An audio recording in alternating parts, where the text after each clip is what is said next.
thoughts, opinions, and general overall shade thrown on High at 9 News are those of the individual speakers and not those of High at 9 News, its audience, or its advertisers. The statements made do not constitute medical, legal, or financial advice, and for advice tailored to your specific situation, please consult with a licensed professional.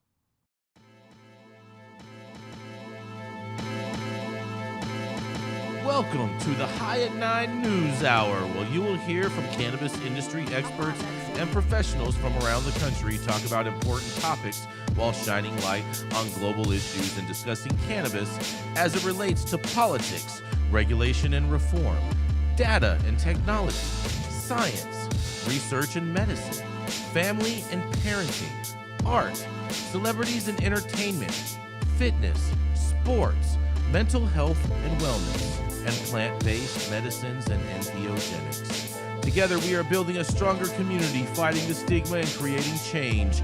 With your hosts, Jason Beck and Rico Lamitte, joined by special industry expert correspondents from around the country, and daily antics brought to you by Cannabis. Coming to you live every Monday through Friday at 9 a.m. Pacific Time and high noon on the East Coast. And thank you all for getting high at 9 with us.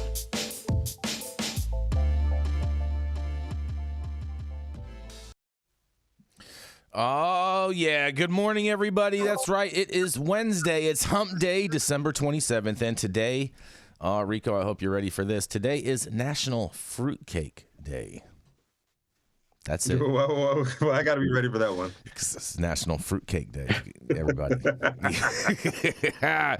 Oh, man. It's also, too, the second day of Kwanzaa, right? It's day 2. And that was not in my calendar either, but the fruitcake was. But thank you for joining us and getting high at 9 with us. It's also high noon on the East Coast. And please remember to like, share, and subscribe to us on all social media platforms. You can look down below to see where we live on the internet. And we are live every Monday through Friday on YouTube, Rumble, Twitch, Twitter, Facebook, and Instagram. So welcome to everyone joining us from any one of those platforms. But kicking it off today, we have the dope dad himself, Mr. Rico Lamitte, who's choosing to cover his hair today because he must be having a bad hair day. Never that. Ooh. Oh, yeah, that's right. It's the dope dad himself, Mr. Rico Lamitte. Don't take the beat. Don't take the bait, Always Rico. fresh. Don't take the bait. Always fresh, Jason. Always with fresh. the bait. My follicles is real nice and strong. Really, my cough is on point today. But we're going to talk about scandals today, right? As one of your favorite topics, Jason. You love a good scandal, don't you? Yeah. All right. So as we count down with 4 days left in December, 4 days left in the year of 2023. The Green Market Report's Deborah Borchardt looked back on the top scandals she and the GMR team says rocked the cannabis industry in 2023. I go through these and add in a couple of honorable mentions for myself and open it up to the team, see what you guys think about the list and see if you guys have anything to add to this one. All right, so number 1, bankruptcies are never pleasant, but this one's a doozy. Not only was SkyMint, big retail firm, SkyMint drowning in a sea of debt, but the CEO was accused of having an inappropriate relationship with another executive, spending company funds on that woman. Since it's cannabis, the company couldn't go through normal bankruptcy channels, so the lenders agreed to a reorganization. The only problem is that 315 Cannabis, a Merida Capital Holdings company, caught up in the craziness after SkyMint said it would buy the company but never paid for it. 315 asked the judge to let them out of the deal, but the judge disagreed. On appeal, 315 is trying to get its company back, while SkyMint's lenders are preparing to take over the company. Herbal. We're no strangers to Herbal and the whole Herbal fallout here in California.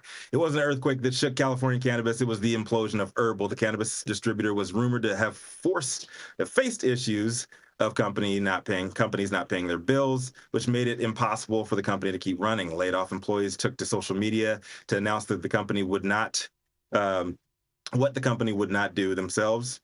They let everybody know that they were shutting down. With bankruptcy not an option, the company went into receivership and it left many cannabis companies in the state scrambling to find a new distributor for their products. Plus, many of these small cannabis companies just lost inventory in the process and weren't paid for it. Now it seems everybody is fighting over the scraps. Cannabis companies, a bank, and even the state of California want money from Herbal. Rest in peace.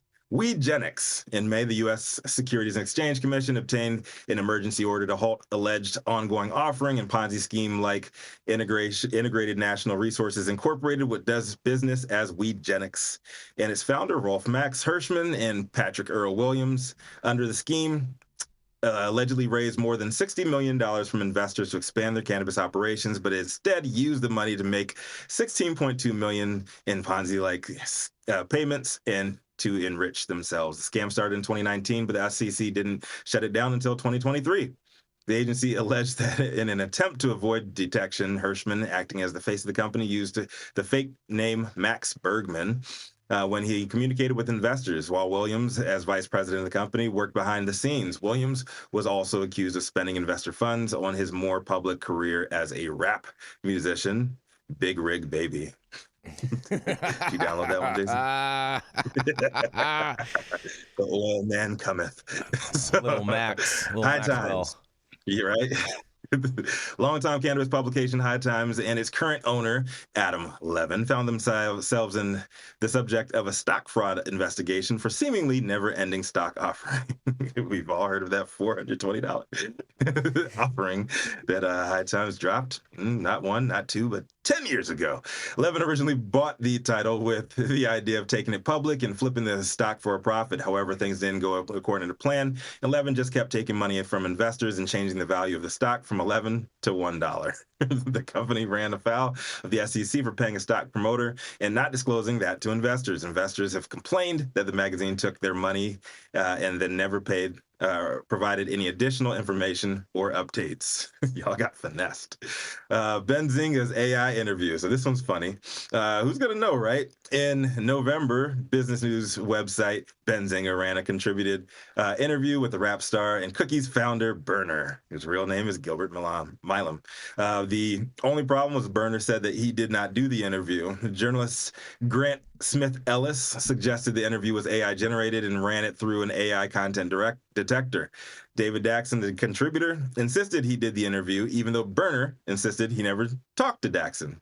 Ultimately, Benzinga pulled the story after 2 days, apologized to Berner, and ended the relationship with the writer. It could be argued Benzinga was scammed by the contributor, but that's what editors are for, and the media company's slow response did not help matters by allowing it to grow legs. Maybe Berner was interviewed by an AI journalist. I don't know. I want to hear more about that. I want to know the details. Cookies, again, managed to make the list twice this year, but in two different capacities. This time, Cookies was hit with multiple breach of contract lawsuits. One was from business partner alleging theft and fraud, while the other lawsuits allege Cookies routinely used threats of violence and retribution in business dealings. Among the allegations was that Berner and associates stole valuable cannabis genetics as well as profits from Seed Junkie through a joint business venture, Mint, and that Berner and his company officials have been misappropriating company funds and resources for their own private slush funds. Berner said the complaints were made by predatory investors, and shortly thereafter, one lawsuit was dropped. As far as we can tell, the other lawsuit is still in play. Then finally, they have the Massachusetts Commission of Cannabis Companies, and operators weren't the only ones finding themselves in headlines of less than positive reasons. The regulators got in on the fun. The Massachusetts Cannabis Control Commission found itself in more hot water this year after the state treasurer suspended chair Shannon O'Brien, and she's now suing the CCC over that suspension. That's not all. If you guys have tuned into the show, you know a lot about this story. Acting Executive Director Debbie Hilden Creek then suspended Chief Communications Officer Cedric Sinclair and Director of Human Resources Justin Schrader in December. The shenanigans did not stop with the shuffle there. There were claims of retaliation against independent journalist Grant Smith Ellis when commission officials allegedly cited the content of this journalist's testimony before the Joint Committee on Cannabis Policy as part of the justification for stripping the journalists of their press credentials. If that wasn't enough, the commission also allegedly shared a document containing the names, addresses, phone numbers, emails, and other sensitive personal information of every cannabis worker, active or inactive, in Massachusetts. The commission was criticized from the beginning for having an opaque and lengthy process to receiving a license, and the whole commission might just need a reboot after O'Brien apparently didn't get the memo that you can't call Asian people yellow anymore. All right. Michigan bribery. So this is the scandal we talked a little bit about yesterday too. Traced back to 2017 bribery case involving a top cannabis regulator in Michigan, and some lobbyists came in to a resolution this year. Back in April, Brian Pierce and Vincent Brown pleaded guilty to conspiring to commit bribery. According to their plea agreements, they did lobbying work via Philip Allen Brown Consulting and Michigan Growers Consultants on behalf of various businesses that sought licenses from a board that was created to regulate the industry under a 2016 law. So this is before everything went legal in Michigan. It was an ex-Republican Speaker of the House was doing the pay-for-play thing out in the open, acting like they ain't going to catch up to him. So they helped raise him $40,000 in cash to the former chair of the marijuana board, Rick Johnson, between 2017 and 2019. At Johnson's request, Pierce paid $2,000 to a Detroit stripper who was having commercial sex with Johnson. That's how he got caught. In October, Pierce was sentenced to 2 years and $25,000 fine from U.S. District Judge Jane Beckering in Grand Rapids, and Brown received 20 months and a $25,000 fine. He was sentenced to 55 months in federal prison. My two that I would like to add to this mix, obviously, what's going on at Stizzy right now. It's kind of a big deal. And then the other one that I would like to add to the mix there is, and I have no idea how they missed this one, the whole Lorna McDaniel's story, the first official death in cannabis attributed to Trulieve. I know a lot of folks were trying not to touch this story because Trulieve was just follow the money, folks, just follow the money. But we covered it thoroughly. Leafly did for a moment of time before that story was scrapped and pulled from the internet in its entirety. And then big ups to everybody else who helped this young woman and celebrate her life, and then also get out into the open when media was obviously being suppressed around this one. I hope the family gets some peace from this, and I hope that we have not heard the last of the Lorna McMurray, excuse me, I said McDaniels earlier, Lorna McMurray story. But those are my two honorable mentions there. I'd love to hear from the rest of the team. What do you guys think about these, the list of Green Market Report's scandals, and you guys have any more to add to the list? I'm Rico Lamitte, the dopest dad on the street.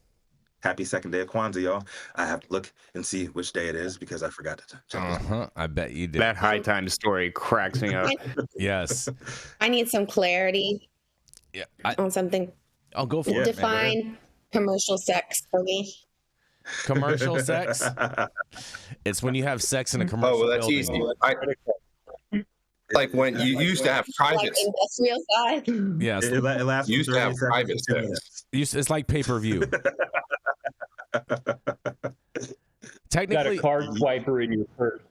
Technically, OnlyFans could be considered. 15 seconds. Couldn't OnlyFans be considered commercial sex?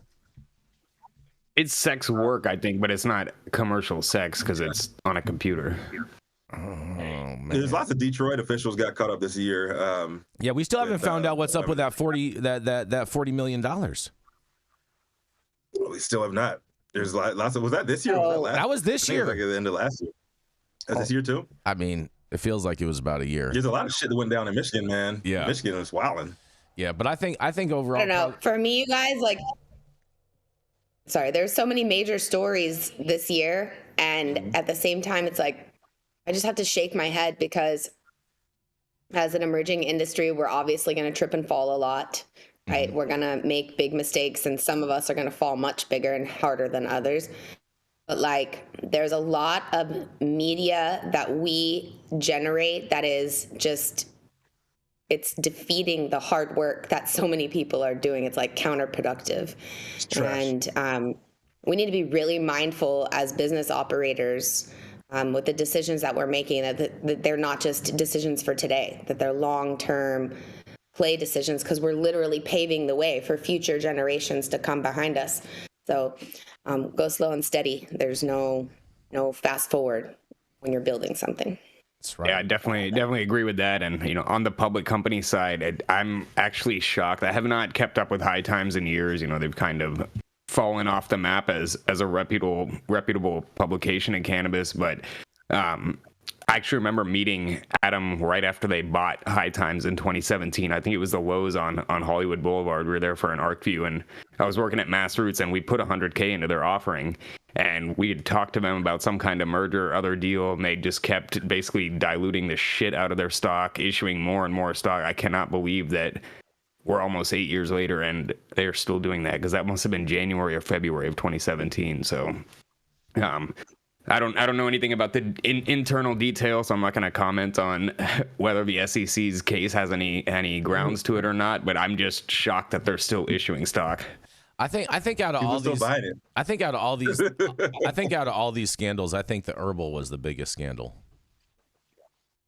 of the year. Yeah, I mean that's almost it's not a scandal so much as just a result of the terrible supply chain cash flow issues. I feel like it really affected so many people in the industry. I think that like it had such a wide cast net of who it affected, and I think that probably affected more people than any of the other scandals this year. Yeah, that probably was the most impactful, but probably not the most scandalous. Fair. Yeah. Fair. It's good. It's a good point, Luke. I can get behind that statement. Definitely most impactful. Mm-hmm. Yeah, it was very impactful. I know that Stizzy story is pretty scandalous. Yeah, that one's still brewing. That one's still brewing. Not just California, because there's plenty of people outside of California that get those California products too, and I'm sure that their menus were short after herbal. Oh boy! I mean, I can get Stizzy carts down at the gas station here in Austin. Oh man, we're gonna go to a commercial. We're gonna be right back. How's it going, guys? Saman Razani coming to you from Green Street here with Jason Beck, smoking on the best weed in the world. Did you know that we have an audio-only version of our podcast available on Apple, Google, Amazon, iHeartRadio, and Spotify? Tune in now and check it out.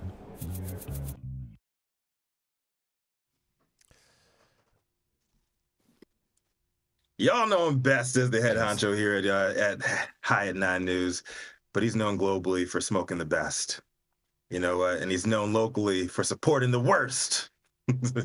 Either way, he's Jason Beck. Only support the best. Welcome, Jason. I only support winners, bro. Only support winners. We don't support losers.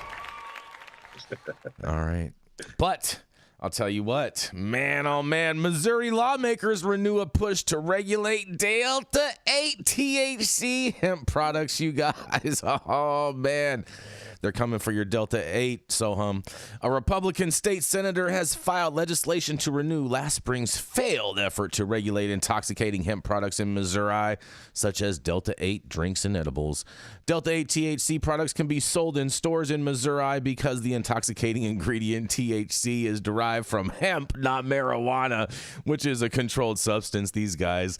And hemp is federally legal. Obviously, no one ever read the definition of the Controlled Substances Act before writing this. There's no state or federal law saying teenagers or children can't buy them on or stores can't sell them to minors, though some stores and vendors have taken it upon themselves to impose age restrictions of 21 years and up. And there's no requirement to list potential effects on the label or test how much THC is actually in them. Excuse me. State Senator Nick Schroyer, a Republican from O'Fallon, who chairs the legislative committee that oversees Missouri's marijuana rules, said the products are too easily accessible to children, particularly teenagers. In quotes, he says, "I've had constituents reaching out to me saying their kids had been hospitalized," Schroyer said. Schroyer's bill would task the Missouri Department of Health and Senior Services with regulating these products, as the agency clearly does for the state's marijuana program, and products would have to be sold at DHSS licensed dispensaries. State Rep Chad Perkins, a Bowling Green Republican, has filed a companion bill in the House. DHSS spokeswoman Lisa Cox said the department does not take positions on proposed bills. And in quotes, however, she said, "We do acknowledge the potential and ongoing public health impact of unregulated THC products." Over the past few years, Cox said there has been an increase in children's going to the hospital for cannabis exposure. In quotes, the department has increased its emphasis on regulatory mechanisms that protect health and children in order to minimize any contribution of the regulated cannabis market to such incidents. She said also, as of right now, there is no such protective framework for unregulated THC products. Well, of course they aren't. They're unregulated, lady. Sean Hackman, president of the Missouri Hemp Trade Association, and his organization advocates for measures such as prohibiting sales to minors and mandating clear user instructions and rigorous product testing, in quotes. While any overdose report, especially those involving minors, is deeply concerning, this does not constitute a public health emergency, but rather an opportunity for improved regulation, Hackman said in an email to the Independent in response to the legislation. The association opposes tasking the department with regulating the products and requiring them to be sold in dispensaries. A similar bill filed by Republican State Representative Curtis Gregory of Marshall got stuck in committee during the last legislative session. And during a hearing on the bill, both Republican and Democratic lawmakers pushed back on the idea of forcing the hemp industry under the umbrella of DHSS, saying that would allow the marijuana monopoly to take over the market given the limited number of licenses for dispensaries available. After voters passed a constitutional amendment allowing medical marijuana in 2018, competition for licenses became fierce when the state capped the number of applicants it would approve, initially issuing 338 licenses to sell, grow, and process marijuana. Widespread reports of irregularities in how applications were scored fueled criticism of the industry and accusations that insiders were building a monopoly. That criticism spilled over into the campaign to legalize adult use cannabis last year, though the proposal still won voter approval. Some applicants who didn't land medical marijuana licenses turned to producing hemp-derived THC products. Another concern critics had last year was that the hemp is federally legal, and lumping it in with the regulations of a controlled substance could result in lawsuits, they said.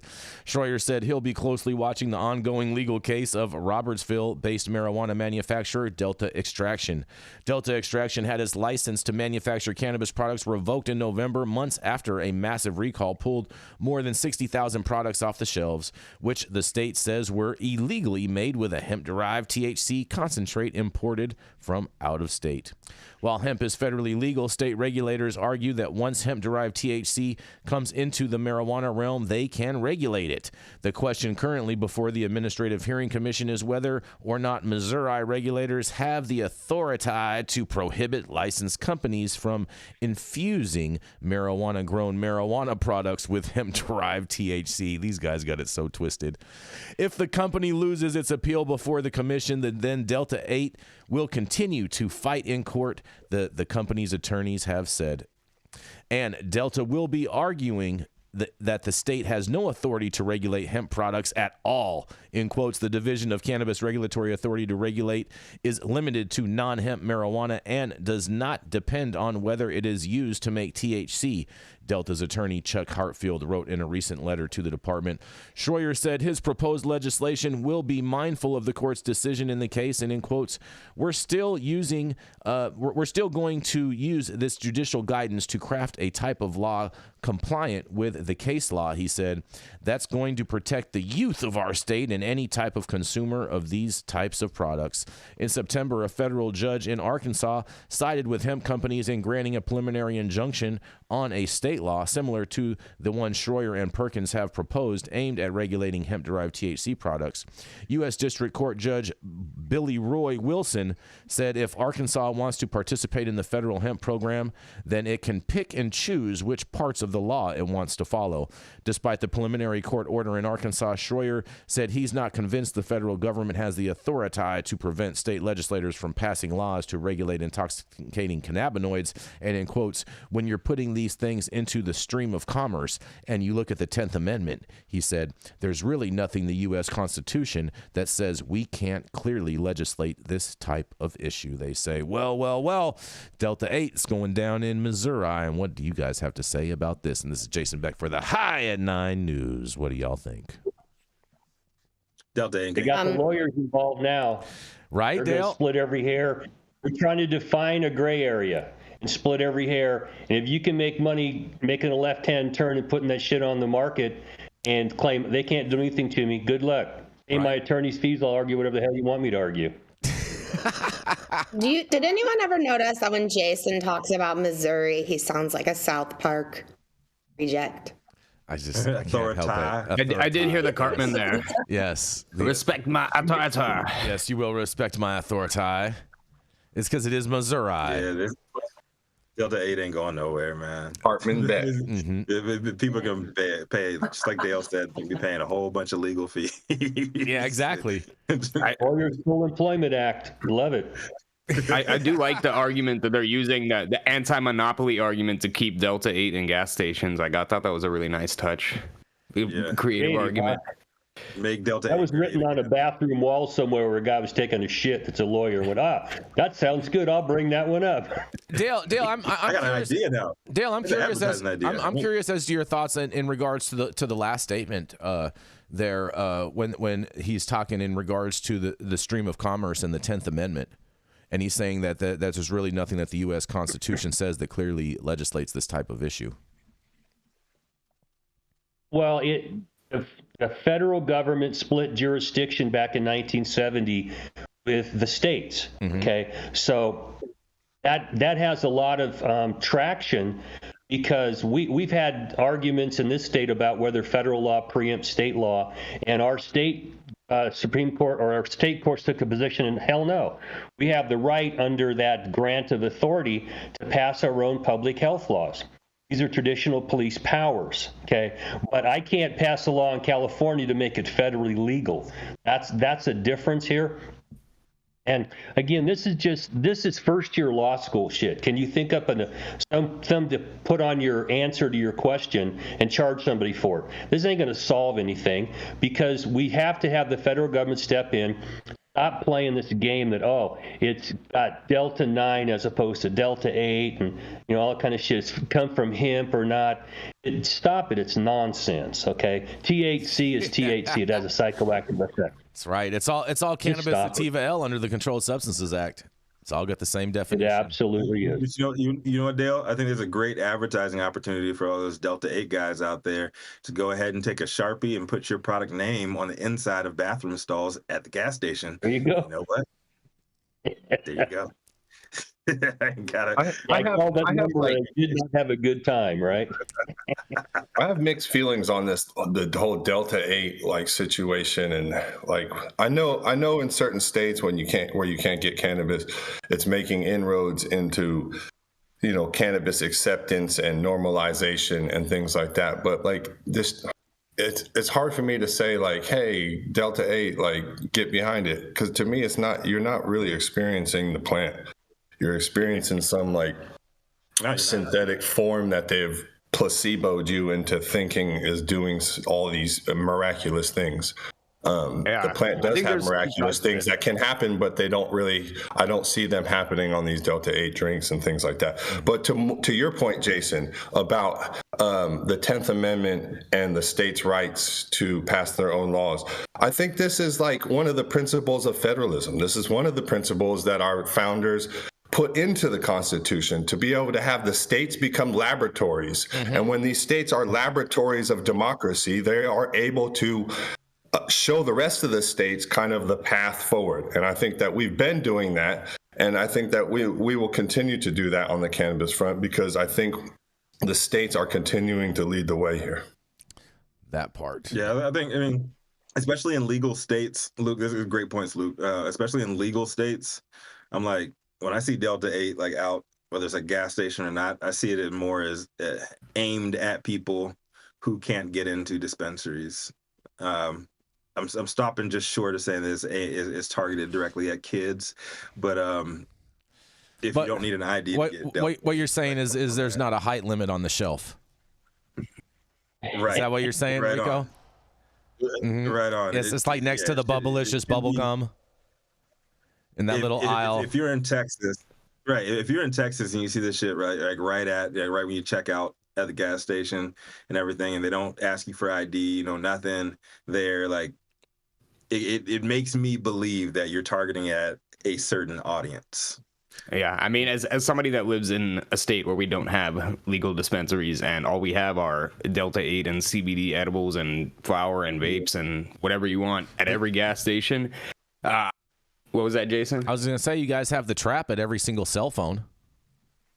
Yeah, I mean, that's true. But I mean, I guess I think I don't think it's a great product, delta-8 and delta-10. I don't encourage my friends that live here to smoke it. I don't think we know the long-term effects of what consuming delta-8 for an extended period of time will do. Right. That being said, I think the value in it is that it's creating such ambiguity at a federal level that it's putting pressure on both state and federal government to at least have a conversation about it, which is more than can be said for the past 10 years at this point. But yeah, I don't know. I think the ambiguity it creates is ultimately going to help push the conversation forward. And on that, we got to keep this train rolling. We're going to roll right into Mr. Attorney, Mr. Dale Schafer. He's the founder of Armada Law Practice, and at one point in time did some time for a cannabis crime. That's right, it is Mr. Dale Schafer. Good morning, everybody, and on the East Coast, good afternoon. Jason sent me a case last week out of the federal court in New York, and so I wrote a short article on it, and there was misspelling of me, blaming on me. Yeah. Now, this involves the Dormant Commerce Clause. We talked about this a couple times over the past year. It's going to continue to be a problem. It's out of New York where two cannabis companies sued the New York State Cannabis Commission and their board, and every place has a different term they use for these folks, and also the leaders of two of these groups, because they tried to apply for a license, and you're given an opportunity for extra priority in the license process, and we all know how that works in social equity and local preferences and all that kind of happy horse shit. And they went to load up their California conviction for cannabis and their California residency requirements that met all the criteria. I'm 80% of the median income, and I've lived here for the right amount of time, and the portal wouldn't accept it. Okay, so if you take a step back from that and take a look at the underlying statutes they were based upon, these are what we call enabling statutes, which give regulators the right to write regulations. There's nothing in there that says you have to be a New York resident. On the face of these regulations, it doesn't violate the Commerce Clause or the Dormant Commerce Clause on its face. But the next analysis we look at as it's applied, is it unconstitutional? And that's where the bells start to go off here. Because if we step back a little bit in the Dormant Commerce Clause conversation, this all comes about because our Articles of the Confederation back in the 1780s, they had border wars between states over commerce, protective tariffs, taxes at the border, all kinds of shit like that. And it was one of the major reasons that we put together the Constitution, not we, our founding fathers put the Constitutional Republic together and set it up the way it did. And the federal government has the exclusive power for commerce. Okay. Now, in the cannabis space, they, like I said a minute ago, they divided their authority and let the states make some of this up. But the Commerce Clause itself, that's the exclusive purview of the federal government. Now, if there is a law passed that unduly interferes with interstate commerce, now you've got a question about whether the Dormant Commerce Clause is going to apply. And in this case, if you're not a New York resident, you de facto can't apply. And the case is out there pretty clear. And this is where Illinois has a problem too, because if you put on the face of your statute that you have to be a resident to get involved in a commercial enterprise, you're probably going to lose that case almost every time unless the state's an actor in it. But the other question is, okay, what do we do when we look at this statute? Is it unduly restrict interstate commerce? Okay. And one of the questions they ask is it narrowly tailored for legitimate, local purpose? And in constitutional analysis, there's three tests they apply. The rational basis test, is it reasonably related to a legitimate governmental purpose, in which case the government wins every time. But the strict scrutiny, it's got to be necessarily related to a principal or primary government purpose. And in that case, the government loses every time. But in the middle is what we call middle scrutiny. And this rule about it's got to be narrowly tailored for a legitimate purpose is a middle level scrutiny. Not that anybody cares about this shit, but I read it in a bathroom stall last night, and I thought I'd tell you guys about this morning. Okay. Now, Yeah. this is just an allegation. It's a complaint, and just be sure this is what these parties are saying. And the plaintiffs are Vericites or Vericites. And if you know medicine, the way it's spelled, it's Vericites, okay? But I don't know how they pronounce it because I don't give a shit. Smoke a blunt and get beyond the word here. These two companies have started this lawsuit, and they also asked the court to halt everything going on in New York except for those that are currently fully permitted and licensed and up operating. Small number of them. They want everything else to come to a screeching halt. And this is another example of how these lawmakers and legislators and regulators, they can just screw shit up. You can't even imagine how they could do this. Why would they close that portal?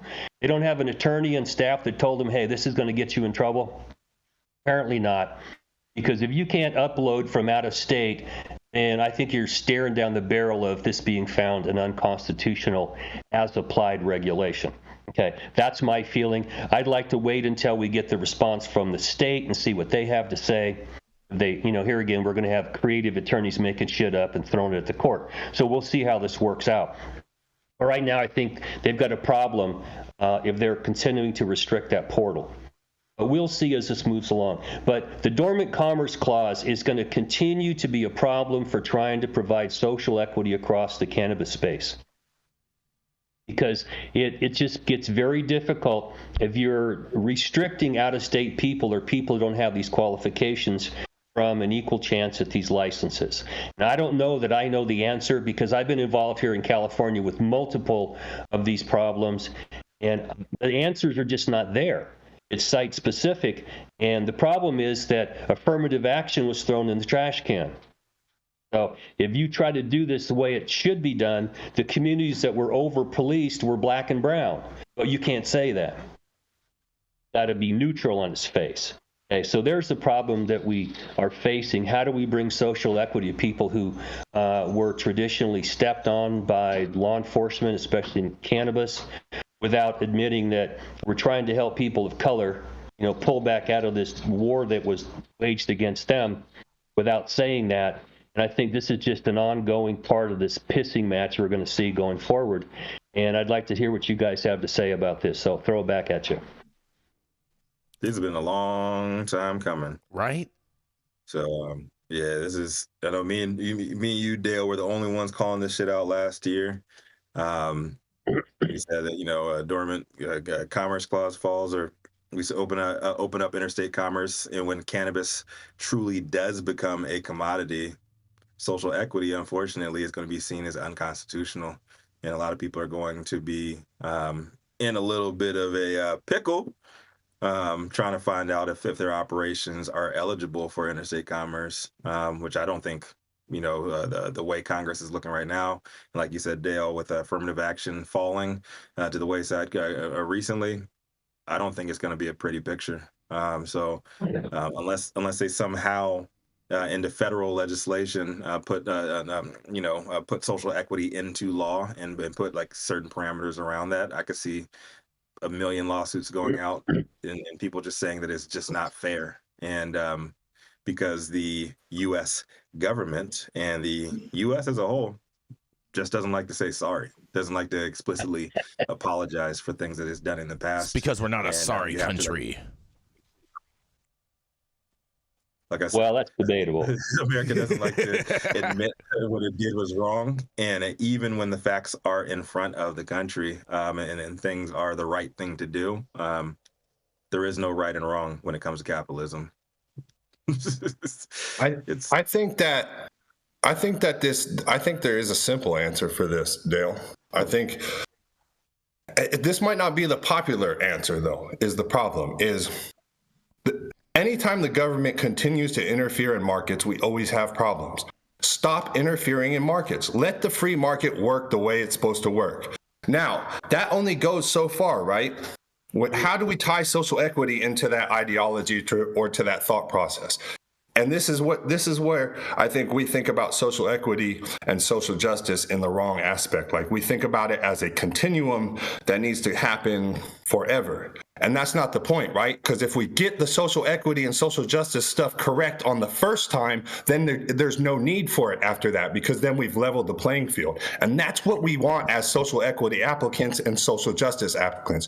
We just want a level playing field because we've been harmed, because we had to go through things that put us at a disadvantage. So the free market will work itself out. We don't have to interfere in this way and say this, and you can't do this, and people from over here can't run businesses over here.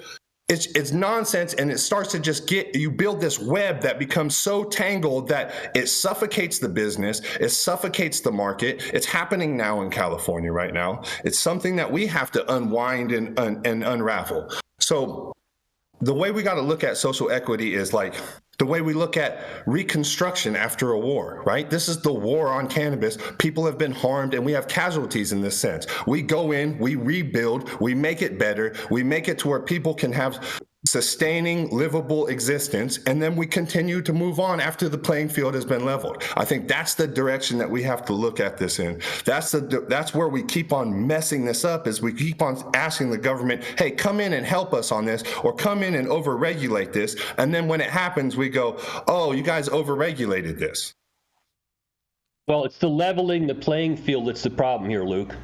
Because the Constitution has a bunch of provision that requires equality, equal protection, privileges and immunities clauses, things like that. And we had a case here in California called the Bakke case, and it was a big Supreme Court case where a white guy was trying to get into medical school back in affirmative action. And since then here in California, it has just the playing field, trying to level the playing field, has been a difficult one. Now, in LA, they set out criteria that you couldn't use color of someone's skin because that's a protected class, and it's just a big mess to do. So they set up places where there was over-enforcement, things like that. Well, the Armenian community went to the local city council, and they managed to get their areas put into those traditional over-policed areas, and they got the same preference that the black and brown communities get. And I tell you, that it just was a huge mess out here. It's like, oh, you guys weren't targets like black and brown people were. Well, the problem is the 800-pound gorilla is you can't talk about black and brown because that's unconstitutional. But they're the ones that got kicked in the ass over this. Yep. Hey, Luke, you and I are white. To Luke's point, we got bent over by the system for pot, but we ain't the traditional people who got bent over by the system. And yeah, I think to Luke's point about opening the playing field. In there too, Dale, gentrification. Like if you were there then, a lot of those folks that were in those zip codes, like they don't look like us no more. they might be eligible now because they live now. What was he saying, Sohum? Sorry, I was going to say, to Luke's point about leveling the playing field, I think like a lot of places, especially like in California where we have some of these social equity programs, the idea is creating this protected system for people that have been disadvantaged by the war on drugs or targeted by the war on drugs. To me, the better approach is to do something, and I'm not by any means saying that Oklahoma has the most robust or efficient cannabis market in the country, but their approach to licensing, where there was no restrictions, they made the application fees very low. They didn't have canopy space caps, so you could get one license and grow 200 acres worth of product. I think they did a better job in the direction of social equity because they made it easier for anybody to get a license. And you saw the result of that is that you don't see the big publicly traded MSOs trying to compete in that market because they don't have those monopoly protections that they do in limited license markets. So I think places like that, you see New Mexico has a similarly like easy system of applying for a license. I think those programs and those structures are going to do more to actually support social equity and social justice than these protectionist systems that we've seen. That's a really good point, Sohum. But we gotta go to commercial. We're gonna be right back.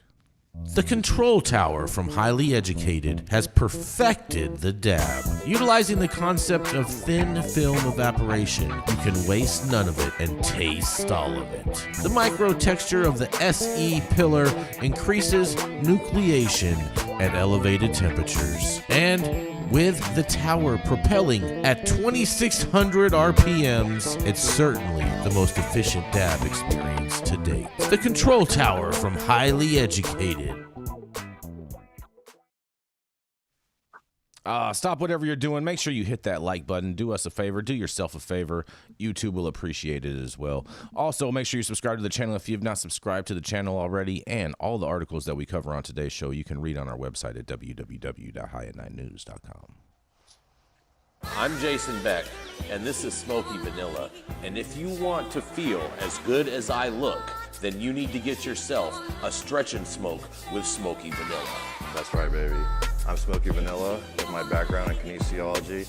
I'm a sports massage therapist and stretch coach. I focus mostly on athletes who have chronic pain or injury due to their sport, or the legends of the chronic in the game, baby. Oh, yeah, you know what it is? We just stretched, and now we're gonna smoke, because you know what it is. That's right. I love intuitively creating a session based on the individual I'm working with. We'll go through a few assessments, look at the past health history, injury, or anything that's still affecting you today, and create a customized session just for you. Let's go.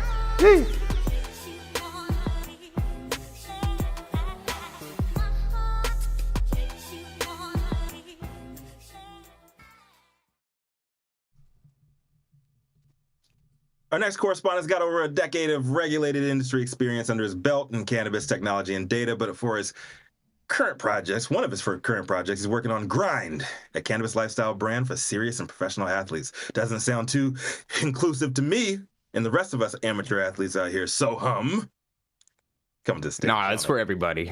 Sohum Shaw, what you got for us today, my man? Today, so we got some news coming out of the old Soviet bloc.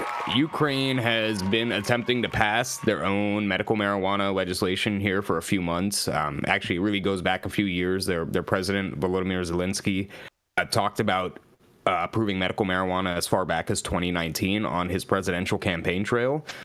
In 2022, in February of last year, Russia, of course, invaded Ukraine, throwing the country into a tumultuous war. So that kind of brought this issue back to the surface, especially with regard to treating people that have war injuries and pain and PTSD. So the bill finally was approved by the country's single house legislature a couple weeks ago and is now pending signature by the president himself. Unfortunately, the opposition party leader, it's in English, it's the Fatherland Party. In Ukrainian, I'm going to butcher this, Batvishkina Party. They have blocked the legislation from being signed into law, and a lot of their talking points here are the same tired drug war talking points that we've heard, saying that it's about drug cartels trying to find their way into Ukraine, saying that it's bad for teenagers and children, and a number of other, talking points that we've heard for years. The president is standing behind this bill and is insisting that this is just predicted setback and that this was always going to happen, and that they'll be able to the parliament will be able to supersede that block, and eventually will get sent to the president's desk.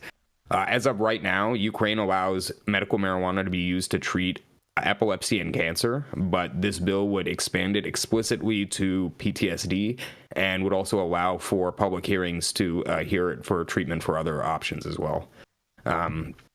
Ukraine, one last point, I think it's interesting that Ukraine has taken an approach to legalizing and regulating medical marijuana, which is in stark contrast to their oppressive neighbors, who, as we know, have been jailing U.S. citizens for possessing small amounts of THC and other cannabis products, including Brittany Grenier and I'm blanking on the name of the other gentleman that's locked up right now that we're waiting to come home. But so it's I think encouraging to see that Paul Whelan, that's right. Thank you, Luke.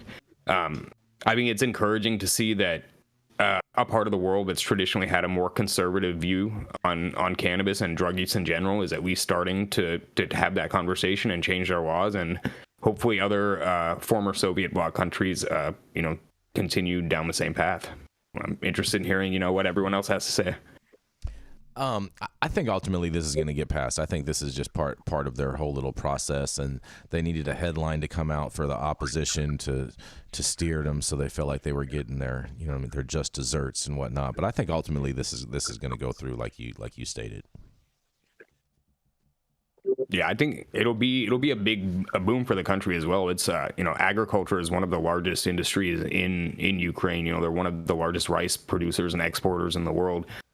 So I think it could do a lot of good for their economy as well. That is true, but it's going to depend Absolutely. on how they regulate it. Go ahead, Manny. I mean, yes, absolutely. Of course it does. But think about, any country that's going through some of the things that they've gone through recently is going to have a tremendous surge of individuals with post-traumatic stress disorder and all kinds of different things. They've been exposed to so much trauma recently. And so this would be huge progressive movement on behalf of the people there. Mm-hmm. Absolutely. That's for sure. Yeah, I think one of the biggest cannabis producing countries in the world. 200 years ago, and up until hemp was taken out of commercial production, Russia just produced more hemp than any place else. Our War of 1812, a lot of it had to do with smuggling hemp out of Russia, because there's big shipbuilding, canvas, rope making thing. There's a lot of hemp tradition and cannabis tradition in the area. It was suppressed by the Russians, but it's there. People remember it. And, hot hemp has been available. Smoke a little bit, and grandma just has a good night's sleep. What were you going to say, Luke? Yeah, on a personal note, I do hope they get better cannabis, because the stuff I got when I was in Ukraine was not good. Oh, you got some of that boof, huh? Got some of that bread basket OG. I may or may not have had a couple packs live resin carts with me too. Oh man, Luke, did you have something on this? Yeah, it's just, I think that to make cannabis available to people with PTSD, I think is extremely important. I think it's one of the really overlooked conditions that cannabis can be really, really beneficial for. I know that the first things that come to our mind are cancer and AIDS and HIV and some of the more terminal headline making ailments, but just the way cannabis can help and benefit the person that experiences PTSD and able to kind of get around and look at their problems or their issues at a different angle or kind of overview, I think is extremely helpful. I think that we're going to see tremendous leadway made in that sense. And just shout out to Ukraine for doing this and trying to look out for the people who kind of fought on their side. And, I'm not taking, you can get political and everything, but these people sacrificed for their country and are looking for a way to be able to heal and get better and reintegrate and become productive citizens again. And I applaud them for that. I applaud them for the courage of doing that. In the aspect of just like all the breakthroughs of medical cannabis too, and to what Dale said, what's been going on in that area of the country for so long. I can't remember the species of cannabis that used to come out of, I want to say it was rubus or rubius. Ruderalis. Yeah, thank you. I hadn't said it in so long that but that specific species was indigenous to that area, and so it has a long history with cannabis. Ukraine being the almost breadbasket of that entire area too. Obviously, it's going to be huge in an agricultural area. So shout out to Ukraine and what they're doing. Yeah, and one more thing to what you said, Luke, about PTSD. I think one thing that's overlooked, I feel like PTSD is one of the most common ailments that people unconsciously or subconsciously self-medicate for, is even in the US. It's people don't realize that that's why they're smoking so much, especially you look in the inner city where people experience gang violence on a day-to-day basis growing up. There's been a lot of studies that have been done to show that whether it's codeine cough syrup or cannabis or whatever it is, that's a lot of unconscious self-medicating happening. So unfortunately that's probably going to happen in Ukraine regardless once they overcome this war right now. So I think it's very beneficial that their government is trying to provide some type of treatment for them through illegal means. Mm-hmm. Do you think it's like proactively approaching the inevitable opioid addiction from a lot of these folks, like later on? Exactly. Yes. Yeah. Like that angle. Yeah. Most definitely. We're going to keep this train rolling. We're going to roll right into, she's a mom. She's a cannabis executive, and she has the Woman's Canna Awards coming up. So make sure that you get your tickets, as well as if you are a woman in the cannabis space, that you submit an entry for a possible win. That's right. It is none other than Miss Manndie Tingler. Good morning, everybody. Happy Wednesday. I hope you had a wonderful holiday. I know that I absolutely did. Today, my article comes to you out of the great state of Florida. The headline reads, Florida officials arrest 2 people accused of falsifying signatures for marijuana legalization ballot initiative. Florida officials say that 3 canvassers are being prosecuted on fraud charges, including one person who was involved in petitioning for an unrelated gambling-related initiative. The department said that circulators submitted dozens of falsified marijuana and gambling initiative petitions without specifying exactly how many signatures may have been impacted. The article says that the canvassers were paid per signature and that this method can lead to concerns over the temptation to falsify signatures to make more money and ultimately sway outcomes. The state's prosecution of the paid circulators is happening more than 6 months after the Florida Division of Elections announced that the activists had submitted enough signatures to qualify for the 2024 ballot. The spokesperson for the campaign for Smart and Safe Florida told Marijuana Moment that this is, quote, a fully supportive of FDLE's investigation and that they pledge to cooperate any way that they can. It says that nearly 1 million signatures were in favor for the ballot placement and were submitted, which is well beyond the 891,523 required signatures that were needed, suggesting that reportedly falsified petitions that are now in question would not actually be meaningful enough to impact the campaign's current qualification requirement status. For reference, they only need 8% of the population signatures in 14 of the 28 congressional districts. That said, even with more than enough signatures, the question remains how the Supreme Court will come down on the overall legalization measure, which the Attorney General's office, of course, wants to see invalidated ahead of next year's election. Interestingly, though, 7 out of 10 Florida voters support legalization efforts. The multi-state marijuana company that we all talk about a lot around here, Trulieve, has contributed more than $39 million to the Smart and Safe Florida campaign to date and has been looking to position themselves on a monopolistic stronghold in the marketplace. The law contains a provision that would allow but not require lawmakers to take steps towards the approval of additional businesses.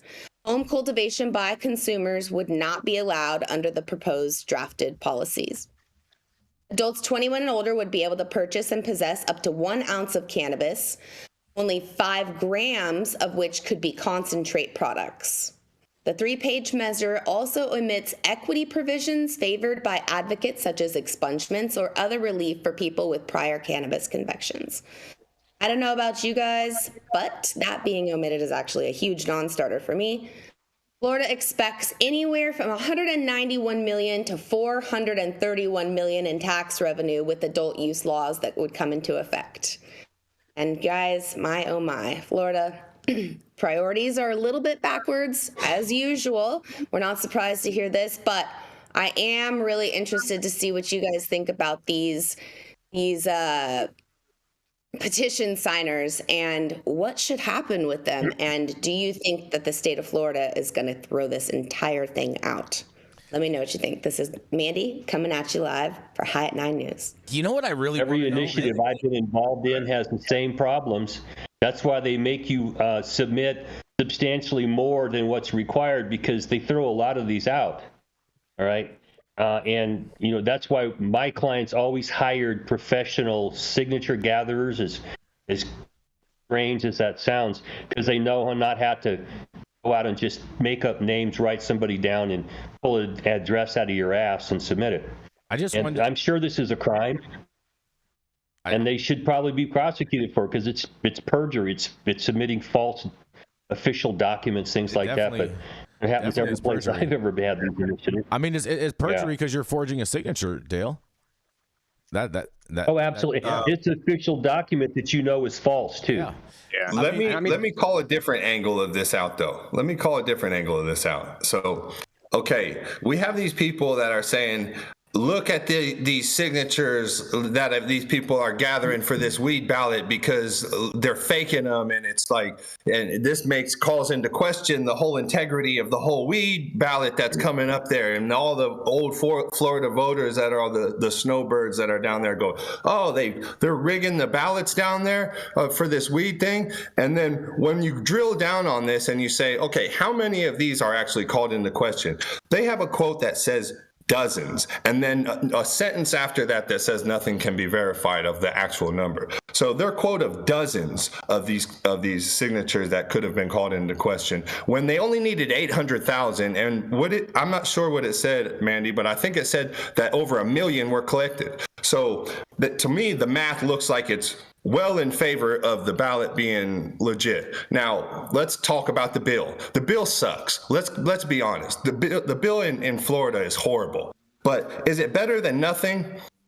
I guess so. I guess it's better than nothing. Barely, but it's better than nothing. That's what people said about 64. But isn't that beside the point? Whether the bill is good or not. Hold on. I think that right. You're right. That's beside the point. The point is that this whole headline of these fake signatures and what should be done with these people. It was literally a dozen signatures, and like Dale said, they literally throw out hundreds or sometimes thousands of these signatures when they're not collected in the right way. To say these dudes had some scheme to make money off this for dozens of signatures, I can't imagine they were making more than cents off of each signature. No, so they what get did they paid. make? No, they get paid. They get paid. They get paid like $4 a signature, bro. They do get paid. Okay, so they made $48. Excuse me. So they made like $48 off of this scheme to come up on the voters and stuff like that. Here's the real question. Here's the real question at hand. Real quick. Go ahead. I think that was a great Ron DeSantis. Impersonation that you did there, Luke, because it looks like he might be the only Republican in 2023 to not have to retract his own falsified ballot claims. Just wanted to say that real quick. All right. So here's the real question. Here's the real question that I think that none of you guys have asked yet, because this is the only thing that I really want to know about this story. Is Kim Rivers going to bail these guys out of jail? That's a fair question.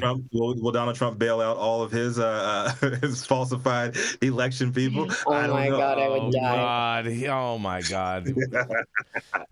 Now, I mean, I think from my perspective, how would we approach this if it was on the other side, right? If it was a prohibitionist ballot initiative and there was falsified signatures on that, I think we'd be calling them even if it was burned only at the cross. Exactly, we'd be calling for the guillotine, Yep. So, I mean, forget the initiative. And again, I'm not arguing for anybody to be incarcerated over it, because I just do not believe in prison, especially for something like this. But yeah, they should get punished. That is fraud. No, and yeah, don't get me wrong and take it out of context. Like I'm saying, there should be no consequence for the individuals. And if it was the other way around, you're right. So we would be probably crying foul too. But if somebody hit me with those numbers right there, I would kind of be crying foul, and then I'd be thinking to myself, I sound dumb right now. Mm-hmm. I'm gonna keep it real. That's fair. It's a logical fallacy. It's what breaking news is all about. Breaking news! We found 24 false signatures out of 1 million. Oh my God! It's fuck you. Sit down. Shut up. Let's move on to the next subject. I said we're running out of time. Got to get to Luke. Got to get to Luke's story. Let's roll.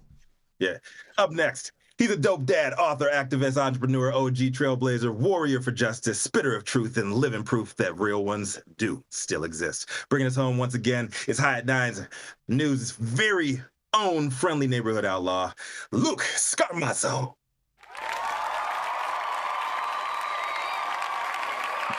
Hey, good morning, everybody.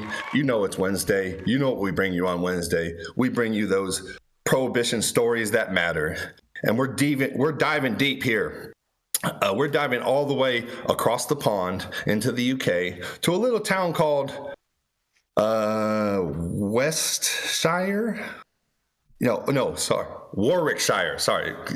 Warwickshire is northwest of London, little city in the UK. So inconsistencies on the meter reading lead police to cannabis farm in Wrighton. That's the headline. So, anybody that was like growing back in the, days when you could still get arrested for growing, and in spots in the US where you can still be arrested for growing, obviously. A lot of times cultivators would like do things to kind of alleviate the meter. Let's put it like that, and there's ways that we can get real creative with that. And sometimes if you don't, these meters will start to read really high for your neighborhood. And if they read really high, like those inconsistencies like cause red flags. They say, hey, look, your house is the only house that is like using $1,500 worth of electricity and everybody else only uses $300 on your whole block. What are you doing here? So, and that used to cause some law enforcement investigations back in the day. So in California, and it looks like they're still causing those investigations over in the UK. So officers made the most of their visit when they're over there, and they were able to find a stolen car.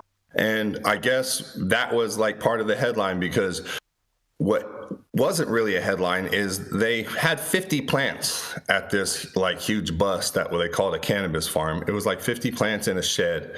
But they're calling the street value 30,000 pounds. And that's sterling pounds, not the weight of pounds. So that would equate to like 38, 40 grand, I guess, in American money. So 50 plants somehow was 40 grand. So the National Grid and the Warwickshire Police, the Rural Crime Unit, went into the scene, and after they saw these strange meter readings and saw the stolen car, they said they hadn't seen anything like the grow before. If you can see it up next to me, you can see like it's not really super sophisticated thing that they had going on in that situation. Don't really know if they could have pulled 40 grand out of that, but hey, I'm not on the street in Warwickshire. I don't know what the pounds of the OG are going for over there. Even more so when you take into account the consideration of the cost for the layout of the equipment, is what officers said. I don't really see like a really sophisticated thing going on here. But again, like, when you have a prohibitionist mentality like we have going on in a lot of the world still right now, we have them to where they go into these scenes of like a really small home grow that wasn't going to affect anybody. It wasn't harming the community. There wasn't anything crazy going on in this situation. I guess the stolen van or whatever, or who knows what that meant. Was it borrowed? Was it really stolen? Like, I don't know what's going on. And if you did have a stolen van at your grow, that was kind of dumb.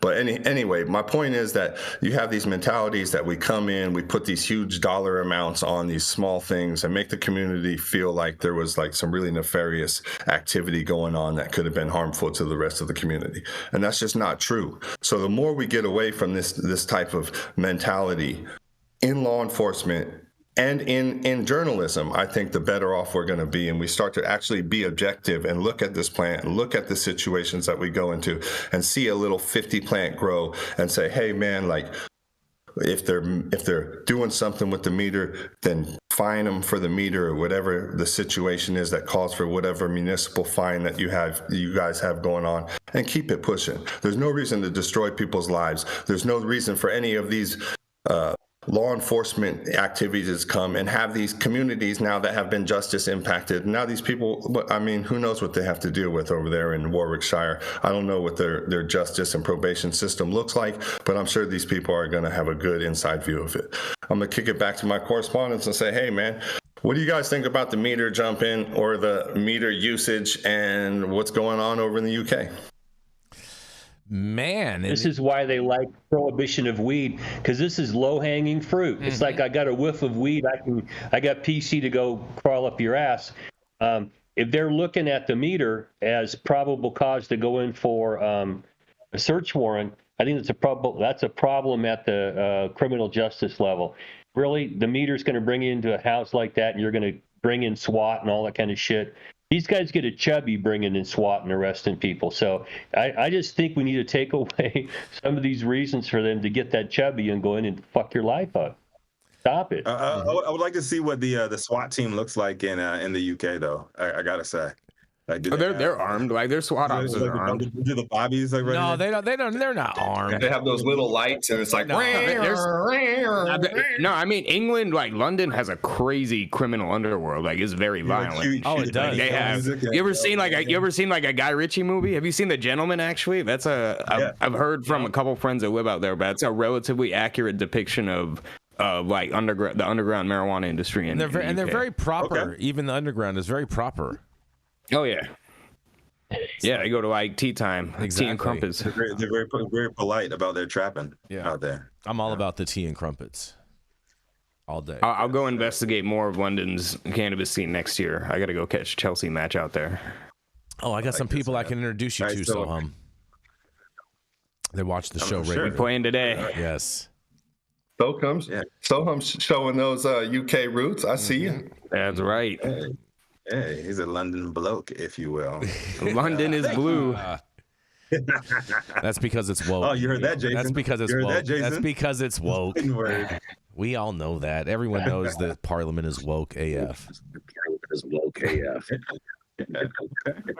But thank you all for joining us for yet another episode of High at 9 News. You can catch us live weekdays, 9 a.m. Pacific, high noon on the East Coast. Big shout out to the super fans showing love, getting their comments posted live on the big screen to our live audience and online supporters catching us across all media platforms, tuning in each day to the Headlines of Chaos, also known as the developing cannabis industry. To our production team, Cloud Media Partners, our sponsors keeping the lights on, and our AV struggles to a minimum. Adam with that frothy flock of hair. That's fantastic, man. Behind the scenes doing the work. As always, Cannabis Steve L, the reason we show up to read these stories every single day.